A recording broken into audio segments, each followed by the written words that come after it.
Tái sinh trở lại năm 92. Mới 3 tuổi, Văn Văn đã đi tiểu được rất nhiều. Võ Tòng, vợ anh còn đang chờ em lái xe 3 bánh tới đón đó. Nếu chờ mà không thấy em, thì cô ấy không đến nữa. Anh rể của tôi là Trương Đông Bình, đã đi xe đạp đưa 2 đứa con nhỏ tới trước. Võ Tòng ơi, hình như mời ăn cơm từ 70 đến 80 người lận hả? Làm cho nhiều rồi có đủ tiền trả chi phí không? Do chú trưởng thôn sắp xếp mọi chuyện anh à. Ông đi từng nhà thông báo, thế này thì thật sự ngại quá đi. Ban đầu Võ Tòng dự định đón chị tới, bận quá nên trễ hẹn. Bây giờ anh rể đã tới, phải mau đi đón chị gái thôi, cùng cháu gái lớn. Lan Lan, mới nãy cháu bị mẹ mắng vì không muốn đi học phải không? Đúng không? Lan Lan nói với cậu. Cháu có ghét giáo viên nào không? Không ạ. Vậy chắc cháu ghét bạn học nào đó bắt nạt cháu phải không? Cậu ơi, cháu không muốn ở ký túc xá, cháu không muốn ăn cơm trong canteen của trường, có ruồi và mùi vị dở quá à. Võ Tòng hiểu rồi. Cháu gái của hắn học lớp 1 phải ở trường nội trú, 20 mấy học sinh chật chội trong một phòng ký túc xá, ăn mì sợi trắng luộc trong nồi do canteen trường nấu. Trong nồi mì trắng đó có thể tìm thấy mọi thứ. Vừa dơ lại vừa dở. Cháu gái không hề có chút ý muốn đi học. Nhưng cháu gái không thể nghỉ học được. Ở ký túc và ăn cơm trường làm cậu ruột lo lắng. Lan Lan, đừng buồn, chuyện này cậu sẽ giúp cháu giải quyết sớm. Trở về nhà, trưởng làng đang cầm trên tay quyển sổ đỏ ghi chép thông tin. Võ Tòng, đội trưởng hứa gửi tiền mừng cho bồi bối là 100 tệ. Trời ơi, hắn cảm thấy có lỗi. Tiền này lấy cũng xứng đáng thôi mà. Có đám dỗ gì gia đình hắn thì đi tiền mừng lại cho hắn thôi. Thời điểm này, các dịp đầy tháng như thế này người trong làng sẽ mừng không tới 10 tệ, phần nhiều sẽ mừng 5 tệ. 5 tệ thì 7-8 miệng ăn trong 2 ngày. Đã nhận tiền mừng của 10 người, ngoại trừ đội trưởng là 100 tệ, còn lại đều là 10 tệ.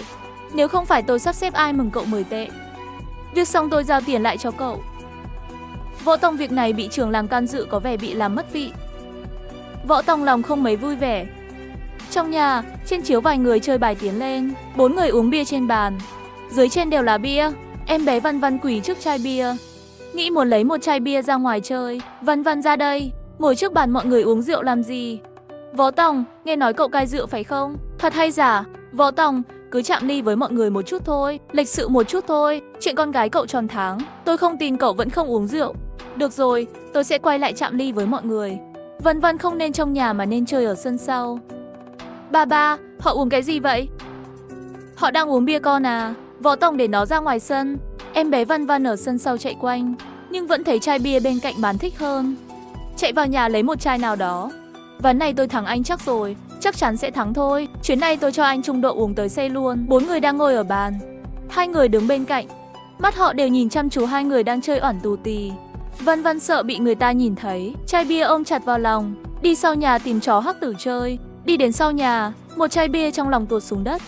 Tiếng rơi xuống đất. Ô, đã đổ mất nửa chai. Văn Văn thấy đổ mất nửa chai không tốt. Miệng chai to bằng con cu nhỏ của mình, nghĩ một chút, ôm chặt chai bia bằng 2 tay. Con cu nhỏ hướng miệng chai giáng hết sức, hít mùi thịt nổi lên từ sân. Miệng thèm muốn, hỏi mẹ một miếng thịt để ăn. Con trai, làm sao con trai không nghe lời mà chơi với một chai bia? Ba, Văn Văn muốn ăn thịt. Cậu Trương ơi, gà hầm mềm rồi phải không? Lấy cho con tôi một miếng thịt để chị đói. Ừ, tôi lấy một miếng cho con cậu. Văn Văn đứng trước mặt ông Trương ăn thịt gà nhé. Võ Tòng cầm chai bia vào nhà. Văn Văn hồi nãy tỉnh uống bia, sao mọi người không để ý để thằng bé cầm một chai bia ra ngoài? May mà thằng bé chưa uống, hành gì nãy giờ tôi không thấy, chai bia tôi vừa mở đâu mất rồi. Võ Tòng, lại đây, mọi người đều hiểu nếu cậu không uống rượu, nhưng đây là sự kiện con gái cậu tròn 1 tháng tuổi, mọi người cùng cậu uống một ly, cho mọi điều may mắn. Võ Tòng cảm thấy uống một chai bia cùng mọi người cũng không sao. Đổ một nửa chai bia đang cầm trên tay cho mình, đổ đầy vài ly bia đã cạn của khách mời. Nào, tôi cảm ơn các bạn đã cho tôi và vợ tôi sức mạnh tinh thần, cho con gái tôi sức mạnh tinh thần. Ly rượu này tôi mời các bạn. Nhiều người hân hoan chúc mừng. Võ Tòng mời họ một ly, cùng chạm ly rồi cùng uống. Mím môi, Võ Tòng không uống rượu đã hơn 1 tháng. Một ly này uống vào nhe răng khó chịu. Võ Tòng, ở trong bếp, cô Sáu, dì Tám vừa nói cũng muốn uống bia. Em nghĩ anh nên xuống bếp mời họ một ly. Đúng rồi, phụ nữ giúp việc nhà mệt nhất, anh nên mời họ một ly. Võ Tòng cầm chai bia quay vào bếp. Hả? Sao ly bia này uống vào thấy ấm ấm, vị lạ lạ là sao nhỉ? Cốc của Lý Gia Nghĩa vừa rồi trống không? Võ Tòng đổ đây, cốc của vài người còn lại cũng còn chút. Võ Tòng mang nửa chai bia vào bếp.